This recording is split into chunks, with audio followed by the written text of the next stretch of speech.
Hello বন্ধুরা, আমি পূজা চলে আসলাম পূজা লাইফস্টাইলে আবার একটা নতুন ভিডিও নিয়ে তোমাদের সামনে। আজকে হচ্ছে বুধবার, আর সকাল সকাল ঘুম থেকে উঠে আজকে আমার লিস্টে কিন্তু অনেক রান্নাবান্না রয়েছে। চুনো মাছের চচ্চড়ি করব, যেটা কিন্তু একদম কাঁচা মাছ সমস্ত কিছু মশলা দিয়ে মেখে করব, আর এটা খেতেই কিন্তু সবথেকে বেশি ভালো লাগে আমাদের।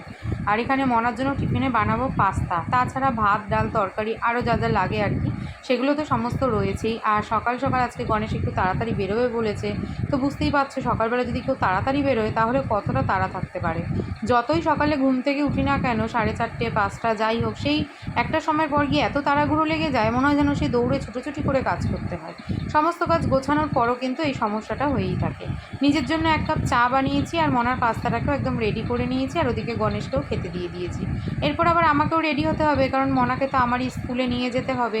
তো এখন এটা একটা রোজকার ডিউটি হয়ে গেছে বলতে পারো। তো মনাকে খাবার দিলাম, ওকে খাইয়ে এদিকে গণেশও বেরিয়ে গেছে। আমি এখন ঝাড়া হাত পা হবো তা নয়, আমাকে এখন ছুটতে হবে। মেয়েকে পুরো স্কুলের জন্য রেডি করে দিয়ে আর নিজেও রেডি হয়ে টিফিন খেয়ে বেরিয়ে পড়লাম। মনাকে স্কুলে দিয়ে আসতে গিয়ে আজকে একটু ভোগান্তি হলো।